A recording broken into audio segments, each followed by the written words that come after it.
Well, hello, everybody. It's Larry Young again in another segment of OLaMan, Living Life with Purity. And on today's segment, I've got Alex Fiato in here with me, and we're going to talk a little bit about time and what is time and how does time matter in your attempt to live life with purity. So let's talk about time at first. So time is something that is a construct of man. Man developed the concept of time and its usage in order to try to help maintain control and leverage over their day. And time works within the natural order of man's physical cycle. And there's an old adage, and I'm going to get to that. I don't think I can say it enough, but it's a saying my mother told me all throughout my life, was that there's 24 hours in a day. That's a construct of man and how man has decided that. And out of that, you've got 8 hours to sleep. This is how to build a healthy physical existence in relationship to your world. So you got 8 hours to sleep, 8 hours to play, and 8 hours to get your work done. And so when you do your work, as she always told me, that the work had to go towards your physical life, your home, your the money that you needed to do your living. Your sleep time, obviously, was 8 hours of slumber to feed your body and replenish its needs physically. But then the last one there, the 8 hours to play. In that 8 hours to play, as I was always taught, was that was when you had to do all of your cleaning, all of your cooking, all the household chores and things like that, mowing the yard, all these things that go about providing for yourself. It's not part of your work, but it's part of your play. Sure. And then out of that, whatever time you can survive out of that other 8 hours of play time that was being used for what a lot of us would still call work, was the hours that you had to elect to do things that you wanted to do. And when I looked at it all throughout life, what it really comes down to is we've got roughly 2 hours out of every 24-hour cycle to do what you want to do. And in that 2 hours that I whittled down to was you have to also, in that short amount of time, you have to dedicate your time to your children if you have them, or your spouse, or your family in general, whatever role you have in that family segment or your community. You got 2 hours to talk with your friends and, kind of jack around, if that's what you want to call it.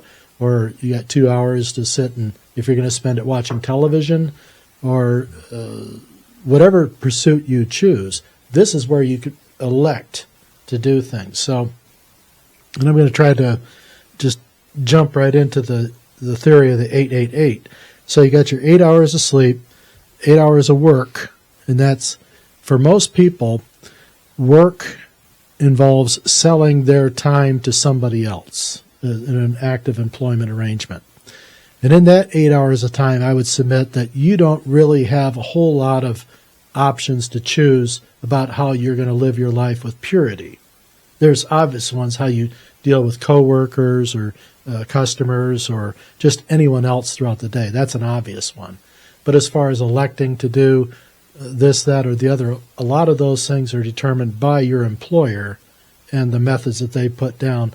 But you will be able to nuance that with the way you do the management of those tasks. Follow me on that? Absolutely. Yeah. Okay.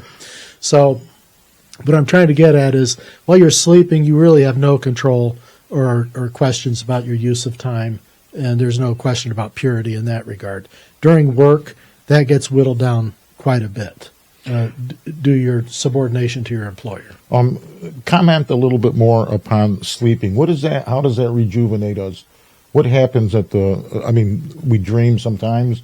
Well, there's the mind, there's the body experience with that. Your body, your physical body actually heals. Okay. At that time. And during these periods of rest and slumber, especially if you're hydrated properly.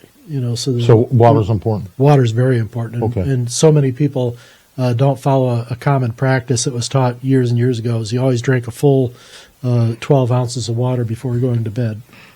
You had mentioned Bishop Shane as he was recuperating at the Springs. Did you say a year and a half that he had basically was in bed? that was their treatment for the tuberculosis was supine bed rest constantly. They only got out of bed. They could only come upright, which would stimulate their lungs and their heart, was to go to the bathroom. Okay. That was the only time. And like I said, if you saw some of those nurses and their demeanors, you better have to poop or pee if you got out of bed with them. Okay. So, they're on top of it, right. Okay. Well, they didn't want you moving. Okay. Because was that critical? Oh, it would move things around, and you could die. Tuberculosis. Well, yeah. And tell me about the sleep. As it regenerates, it's a healing. Yes, even at the cellular level, I believe that sleep rebuilds the body and lets the body do its work because it's not always under stress and pressure. But your muscles can rejuvenate. Just everything. Everyone feels better after a good night's sleep. So would we be better to drink water as opposed to eat something before we go to bed? Because sure. You shouldn't eat anything for several hours before going to bed. Okay. And you should always try to sleep on your left side if you can, because it's better for digestion than sleeping on the right. I think most pregnant women would attest to that. Yeah. But, yeah, on the left side, and I learned a lot about this because my own gastrointestinal situations went through and dealing with my doctors on that. So I'm trying to save all of you about $80,000 in surgical costs. Yep. But but time and the sleep phase, you really don't have any elections of how you're going to be doing things, so there's not a lot of question about purity in that thing. So I'm saying there's a third of your life is basically you're absolved from any kind of question of judgment. All right. During your work phase, if you work for somebody else, I suggest that a lot of that time is subordinated to your employer and those questions that go with that.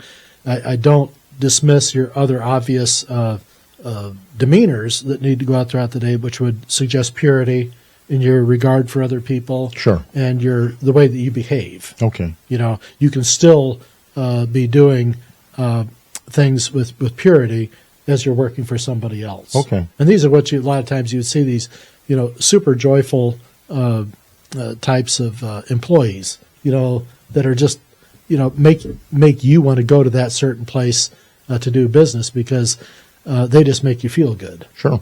You're going to go see Betsy or Tim at the hardware store. You know them by name. You have a relationship with them. And these types of things. Be joyful and try to find that joy as you go through, Okay. But time. And so during your work day, there's a modicum of purity tests in throughout there. And hopefully you rise to the level of agreeableness with your co-workers and things like that. They all think of you as being one of these really nice, happy, and you bring joy and you bring truth to the events, and they're uplifted. And people want to be around you, and you want to be around them, and that's what community's all about. So then we go home, and now we're basically on our own with our other 8 hours that we've got out of the time. But now we really don't have 8 hours because earlier in the day you woke up. And you had to get dressed, possibly get something to eat, get the kids off to school. Well, you got some time invested. Right. So you got time invested in your morning. So whether that be a half an hour, hour and a half, 2 hours, or whatever, that's time out of your play time. So that time's gone already. So you're down to 6 hours if you lost 2 in the morning. There's a certain amount of work and play. Well, what you did with the kids and getting ready in the morning and getting to work, that was not work. Right. That was part of your play time. Right. I'm just budget allocating and seeing how fast it goes. Okay. Yeah. And why. It's a love for your children to get them ready and clean. It's your duties. Right. It's like the Chris Rock thing. He says, I take care of my kids. Well, you're supposed to. What do you want, a cookie? That's right. But he was saying the things that got people uncomfortable. And he was talking about how people in certain communities would sit there and say, I take care of my kids. Just look at, well, you're supposed what you going to do with them, right? Right. Leave. You dummy, it's like, don't leave it for us to take care of them. So, they're your babies, you take care of them. Sure. But anyway, so that last 8 hours that I was talking about is really not 8 hours because now you got other things if you're a parent or even just a single person living alone. You've got other things you got to do. You got to get out of bed. You got to take a bath, all this stuff. And those come out of your playtime. Sure it does, budget. And so what I would suggest, and having looked at it all this time, and everyone can do their own self-analysis on this, but I would suggest that you come down to essentially about 2 hours out of every 24-hour period that you can self-elect to do things. Now, in that other 6 hours of your playtime, you are still having and obligated, I would suggest, to be trying to exercise purity in those regards, in the things that you're doing. With the kids or whatever, your purposeful intent is all throughout you. Absolutely. And so, but so far we're scoring a pretty good record on the day. Yeah, it's a pretty busy one so far. But now we got 2 hours. What's going on? I don't know. And this is what we have to decide on what we're going to do with those 2 hours. And Okay. This is when the trouble happens. Okay. Okay. And this is when you can either be idle and be not productive in any way, shape, or form, and just sit there and zone out. Yeah, these And phones you're are always, entitled to that. Phones Well, are- you can sit there and you can drill through that. If that's what gives you joy or whatever, just hopefully it's not a negative influence on you. absolutely. But, everything in good measure. It's, we were talking earlier, I've got lots of bottles of liquor in the home, but I think since I've been here, I've maybe had 2 drinks. 2 drinks. In 2 years. No. I just don't drink. Looks impressive, by the way, though. But I don't drink. Yeah. So I'm thinking it's just, Well, if you had guests over, they might want to drink. and I was anyway. expecting, Yeah. but that didn't happen. Oh, So my God. here we go. So Right. it's fine. And my purposeful intent was to try to be a good host Yes. and to try to take care of the folks Sure. that come through. Let's gather as a Catholic family, a universal family in favor of Our Lady and our Lord. Nobody shows up. No, I'm not going to say anything, but I'll say something. Yeah. A lot of times, a lot of my visitors will be priests, Right. and a lot of times they get here and they, want to have a little bit of brown water to, And help relax things a little along. bit. Sure. Yeah. Let's Well, loosen. we're going to have a pretty lighthearted discussion, so that they're in the moment.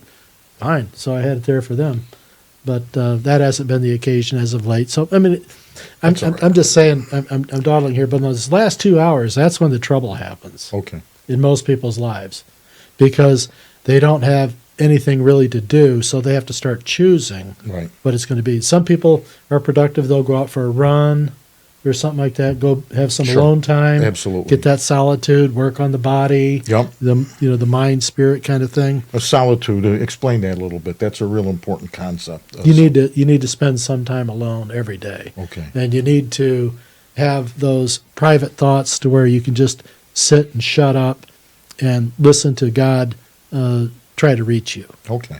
And this is the thing. A lot of times I see people over the 25 years, they'd come to the chapel there in Rome City, and they come in with a whole stack of books, and they'd say, "Oh, I'm just going to go in the chapel and pray." I say, "Okay, go Do what enjoy you want to yourself." do, right?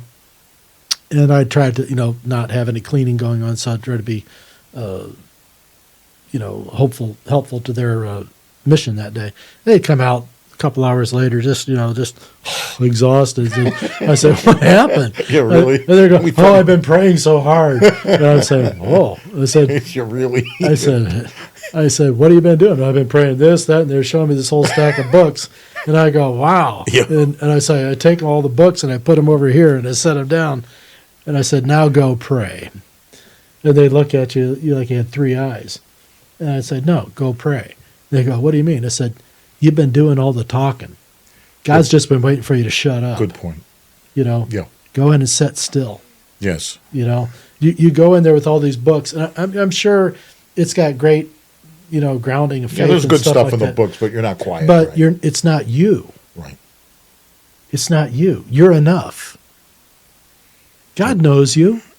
Sure. And listen to him. Just You go say- be alone with him. Yeah. You'll hear something. Yes. Right. Yeah. No, I agree. Yeah. I mean, just sit We got still. too much chatter going on. Right. We're Just always just trying to- relax a little bit. Take time to be alone with yourself, and in that moment with the Holy Spirit, and just sit there and just state your purposeful intent. Use your own words. You don't even need words. The best prayers don't need any word. You just open yourself up and just allow God everything to work fall with you in. and to love you. That's all. Right. Everyone wants to talk about God's will, but they want to have it under their terms. Right. And I always think that when people say, "Oh, it's God's will, it's God's will," I appreciate that, but in a lot of ways, it's a cop out to not do anything. Yeah. You don't You use know. your will to approach. Well, you don't do anything. Right. you sit back and you say, "Oh, what a shame," and they don't do anything. Well, that's a cop out, you say. Yeah. God didn't put you here to sit there and be, a spectator. Sure. Life is not a spectator sport. So within silence, we'll hear God if we'll keep. If you open yourself up to it, I'm sure. Okay. I'm positive. Okay. If you want to be at peace in that and you ask for God's will to be inside you, mean it. Take the time and let it happen. It will.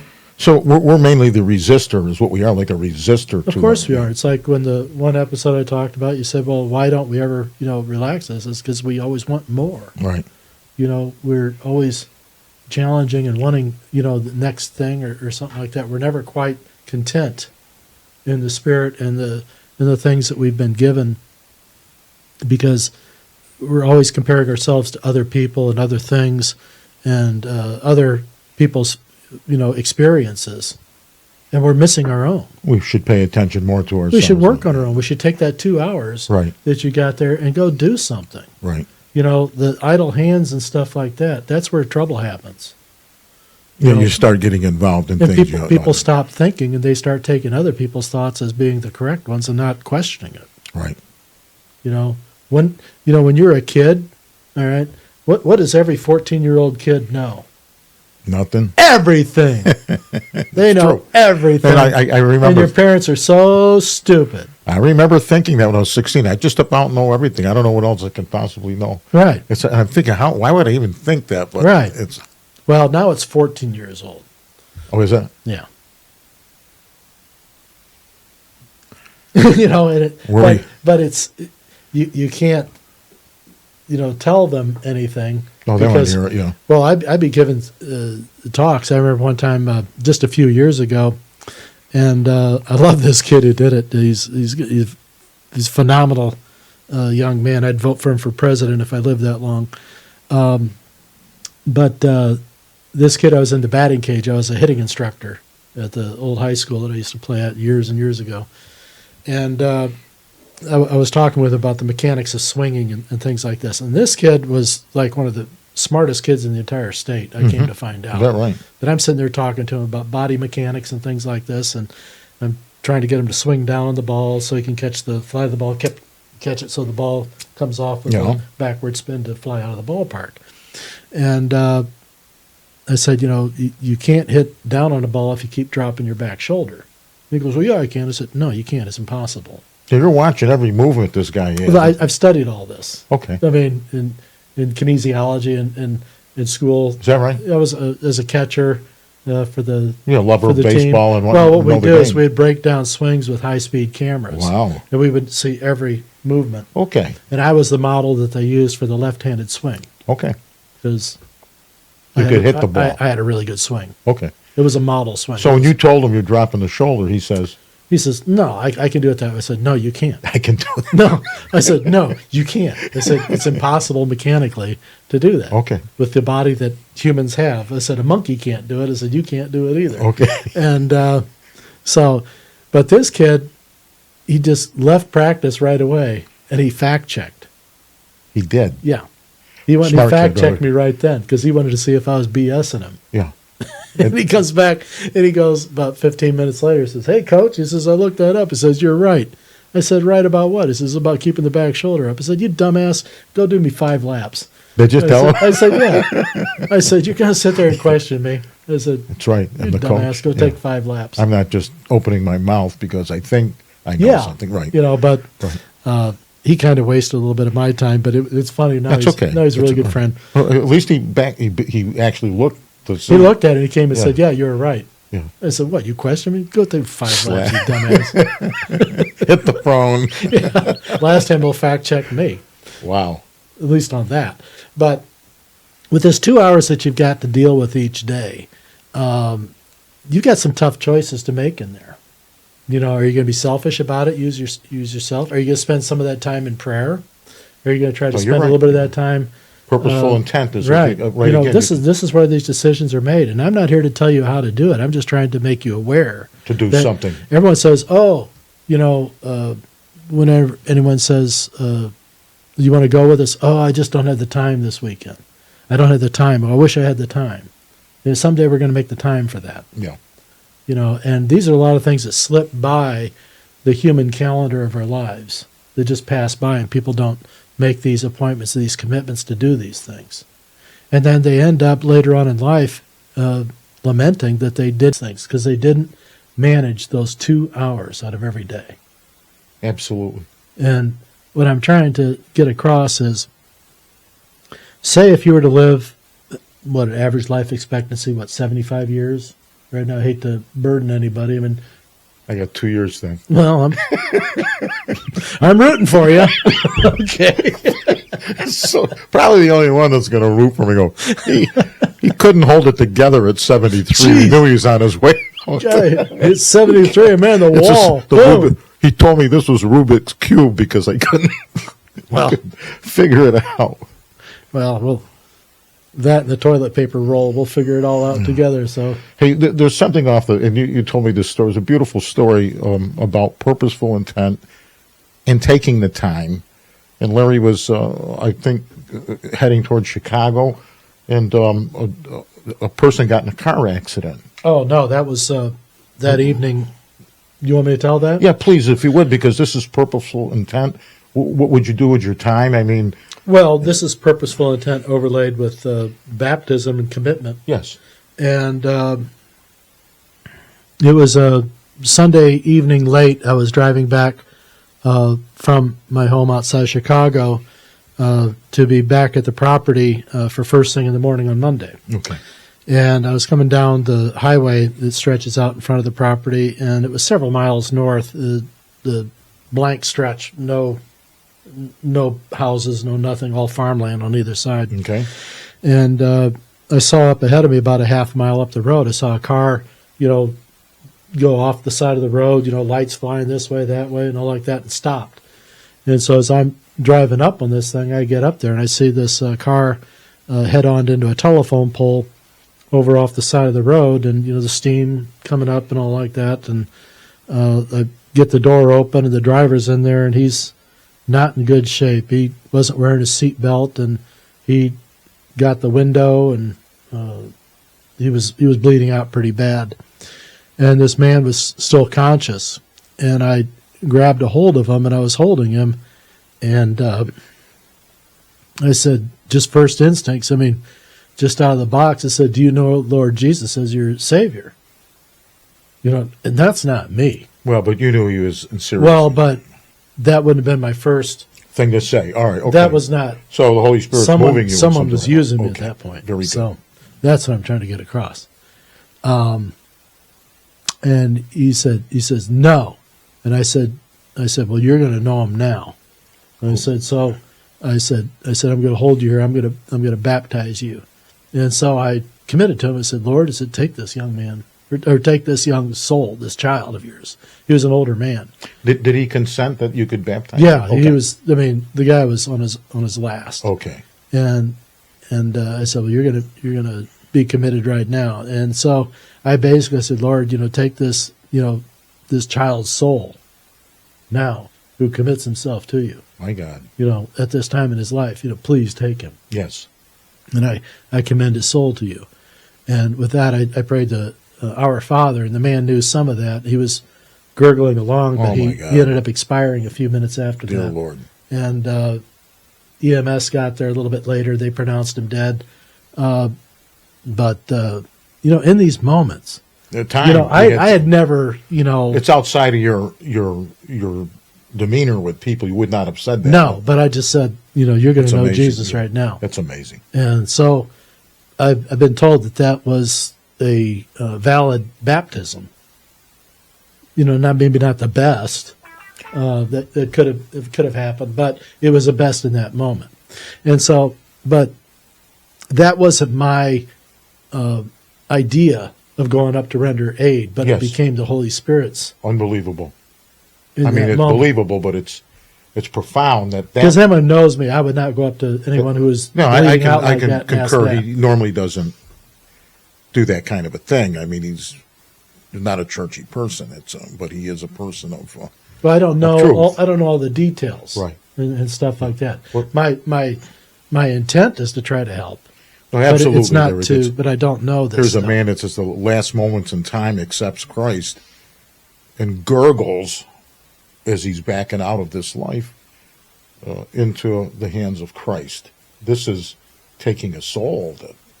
Well, it went out. It was presented to me one way. It went out a different. I think he got ultimate peace, even though he was dying. No, I think you're right. I think at that point he knew that that was the only thing that could help him. Yes. Right. He knew he was going to die. Unbelievable. And I think that the guy had actually had a massive heart attack on his way to the telephone pole. You were saying, there's a lot of people say the guy got in a crash, he had a heart attack. But Larry says, oh, no, he probably had the heart attack, then crashed. Right. It's like people when they say they fall and they break their hip. No, they break their hip. That's why they fall. And it happens coincidentally. So everyone expects that the hip caused the break or the fall caused the break when it was the break caused the fall. No, that's how important time is. Here's a time in Larry's life coming to continue with his mission, and in between there, a gentleman presents himself as dying. He happened to be there, and the Holy Spirit guided him. And I believe he is in heaven. I'll bet that was. Well, I hope so. I mean, I hope everyone goes to heaven, because the alternative is really, really bad. Yes. You know, I was trying to describe that to, I don't know if it was you, but somebody said, "What's hell?" And I said, "Well, some of the descriptions of hell are obviously is the absence of truth." Yes. And I said, when you have an absence of truth, what do you have? Hell. Well, you have Confusion.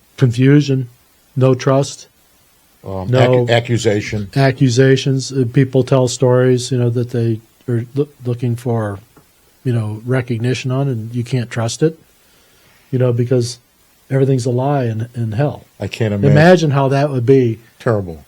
To go through. Beyond terrible. To go through the day. Hey, is this meat fresh? Oh yeah, just cut it this morning. Yeah. No, it's. It smells a little funny. The backside of it's green, and right? It's got some blue running through it. Yeah. For eternity? Well, for lunch. Yeah. You got to eat something. Well, I don't know how it goes, right.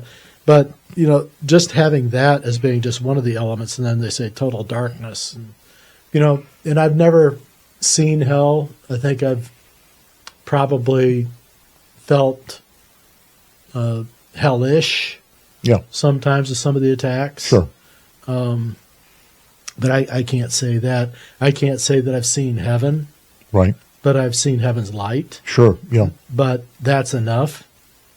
If I could just have heaven's light again, I'm cool with that. Yeah. No, I'll be happy with just being able to see the light. Yeah. That's enough for me. Have some very beautiful experiences. Oh yeah, that's what fuels the fight. But time. Your hierarchy of gifts, I think, from God. I've always said himself on the cross is number one gift. I believe that free will is your second greatest gift. And I have come to think that your self-determination of your use of time is your third greatest gift. Absolutely. And you may find that you got more than 2 hours out of each day to deal with this, and good for you. Hopefully, if you have a husband or wife and you team on this, hopefully you can both gain more time out of it and a better relationship with the kids and each other. No doubt. If but, you get it right. I don't know. I live alone, and so I've got a lot of my time is, I got the dogs, training, stuff like that. I've got keeping track of a house. You have a life of solitude right now. I mean, at least at this particular point. You want to know a hermit? That's me. Yeah. Yeah, like those that recede into the hands and the light of God and trying to do the best he can with the mission that he's been given. But I think you're right, the cross. I'm just missing the rabbit hutch and the big, heavy sweaters. Free will and time use.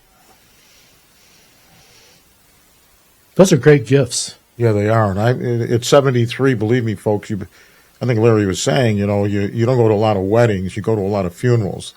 And the older you get, you're burying your friends. And that's a wake-up call that you're on the front line. And so, God willing, I can spend time with you in some way to share with you the gifts that I've been giving, and God willing, we all enter into the community in heaven. So that's our goal. I got a question to ask you. At what time in your life did you value your time the most so far? Well, I think the greatest time and the gift that I was given was my marriage. And then the result of that marriage was my children. And then their marriages, and the result being my grandchildren. I think I've often said to people, you want to see what God looks like? And they get holding a baby. And I said, he looks like this. He looks like a baby. There's innocence. There's beauty, life. There's the beginning of another soul, perhaps, that's going to contribute to God's mission of salvation. So it's looking at that innocence, I think, Larry, that kind of resets me in a way that's more meaningful in touching my heart. Okay, well, but I was going to get, when you were younger, did you value your time as much? When we were talking about your kids, you're out playing your games and stuff. No, absolutely. Did you find, I don't have any time? When you're a kid, time can't go by fast enough. Right. Yeah, we would play around the block till we dropped. I mean, and you would associate certain who could run the fastest. You called them Fleetfoot, or you remember different things as a child as you played with other people. Now, I can remember some of the bullies, the names they used to call me, and but it didn't seem to really affect me because there was more a force of playing and being with people. It was almost a natural love for one another. We didn't know it at the time, but we actually cared about each other. We played. Well, if you see them today, they'd all come up and hug you. Yeah. Hey, man, hey, Stinky, how's it going? Absolutely, yeah. And you would understand them, what they're talking about. But there was a friend of mine, Artie, and I haven't graduated from high school.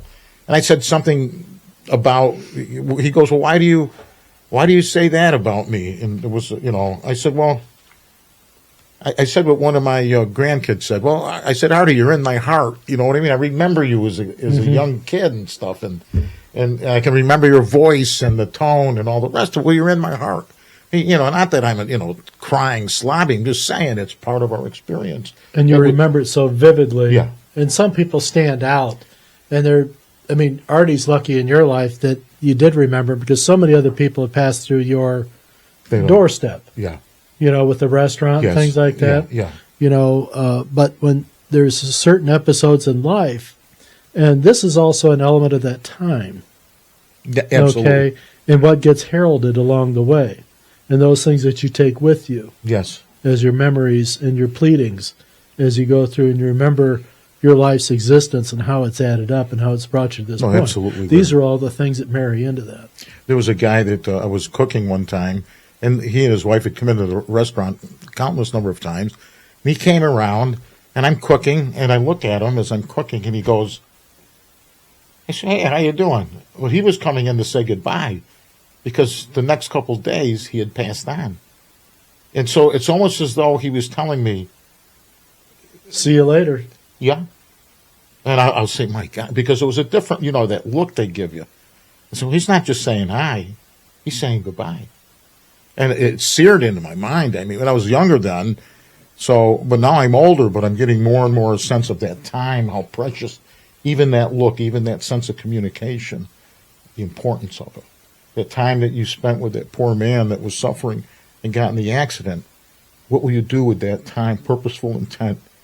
And of course you were on autopilot with the Holy Spirit. I was total adrenaline at that point. I was afraid that the car was going to explode, because I'd been involved in a car explosion years ago as a kid. Right? We had to pull, right? Yeah, it was a rural road again.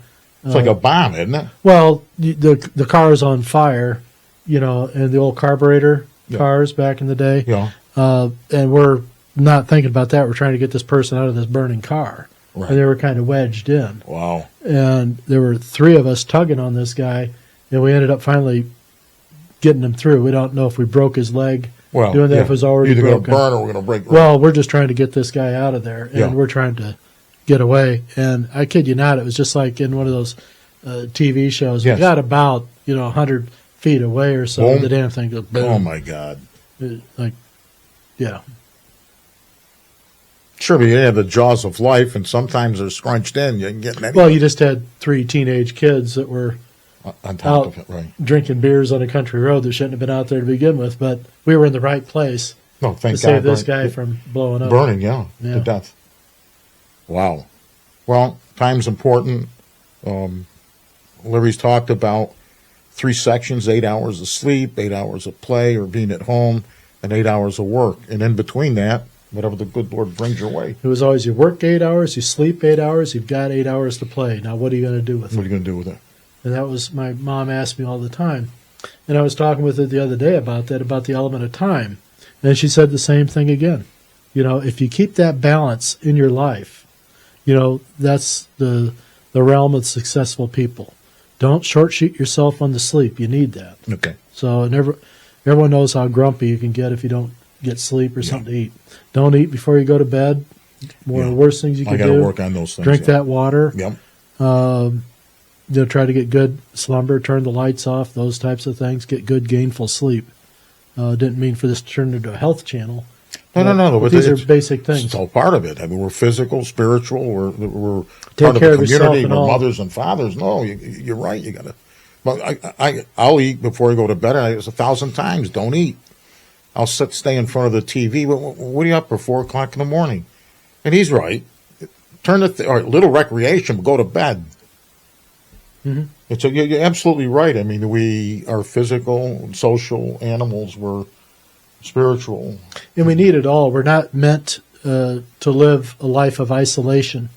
It's okay to be alone. Yes. And it's good to be comfortable in being alone. Yeah. Because that's a sign of confidence. And you get, I think, the opportunity to hear yourself Yes. a little bit in those exchanges. And I think you get to know yourself a little bit more if you're honest with yourself. All right. But being comfortable with yourself and your alone time is good if that's how it goes. That's how it's gone in my life, and that's how a lot of us end up, is basically alone in our relationships and no one else to live with. That's okay. Be comfortable in that. But be social. All right. And so don't sit there and stay in your home all the time. Absolutely. Get out more. I'm dealing with my mother, 98, and we have to bring the world to her because she's not able to get out and navigate so much anymore. So, but it's difficult for people to allocate their time on these things. This is another thing, and this becomes another grace that they need to do. So this is why Jesus knew it was important to visit we're taught to visit the people in the jails. Yes. Okay, and to visit the sick Yep. and take care of them and make sure your widows and orphans don't fall by the wayside. Absolutely. Because he didn't want them going into prostitution. Right. Because it was a problem then too. Sure. And now we got people now want to spend their time in pursuit of other, physical pleasures. Yes. They're spending an inordinate amount of time watching pornography or other suggestive materials Absolutely right. on TV. Right. And it degrades and tears apart their interpersonal relationships.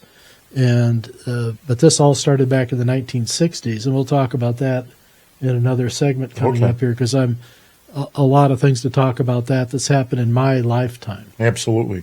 And so we're going to start the clock on how our society's been taken down since 1960, and how this is kind of a planned and strategized event that began actually back in, I think, 1917. I was able to trace it back to, in this country, with Woodrow Wilson. Yeah. The man who was going to keep us out of World War I, don't you know? It didn't last too long, did it? Didn't last at all. These wars, He lied. Yeah. They were all planning the League of Nations back then. Yeah. It was their dirty little secret. They all wanted to socialize the world and put the League of Nations in charge of everything. Yeah. Well, It all started back then. Larry's going to be the devil's advocate on some of the material presented on this nation of Washington's vision. He's going to take me apart and question he's also going to bring to the table things, the historical perspective of things like Woodrow Wilson and what the momentum was in this nation and leading from 1970 to 1960. And these are going to be very important topics, so I'm looking forward to them. Well, good. Well, we have a lot to talk about. There's a lot to always keep explaining, but with today's segment here on time, I really want folks to light up the comment page, if you would, on this one, and comment about this and how time has been an influence in your life, yes. Your family life, your spiritual life, just anything. You know, absolutely. If you're pursuing athletics, there's a certain amount of time that has to be driven to that. I mean, I did, but I would start my time clock early at 5:30 every morning to go out and get my road work in, because that was what took up most of my time. Mm-hmm. And so I would get that done so it was out of the way. But what I was doing as a young person is I was foregoing sleep for that, so it came at a price. But as a younger person, I was better able to get by on 7 hours of sleep than I can today. I mean, I need 8. You know, to get up. I'm just exhausted at the end of the day. But everyone's different, and but there's no right or wrong. But please let us know your thoughts on this here too, and we'll come back around to it, because this is a really important force in our lives. You know, and it's all the more reason why with watches and things like that. And yeah, they're important. I carry one for a stopwatch so I can measure processes and things like that. But what we need to always constantly realize is that 8 hours is that you must live in the now. Stay in the present. You can't be living in the past, because you're going to waste time. If you live in the future, you're going to be worrying about the future unnecessarily. Live in the now, get things done, and be productive, and just find the joy that's in these things. But if you leave the other parts out of it and stay in the now, your time gets so much more productively used, and you just have better experiences, and I think you just have a better path to joy in that time. Absolutely. So, but anyway, we're going to end that for today's episode here, this segment. But we're going to be back. Alex has talked about what we'll be talking about next, and I'm kind of excited to get there. So in the meantime, we love you, and we're going to get through this. So hang in there.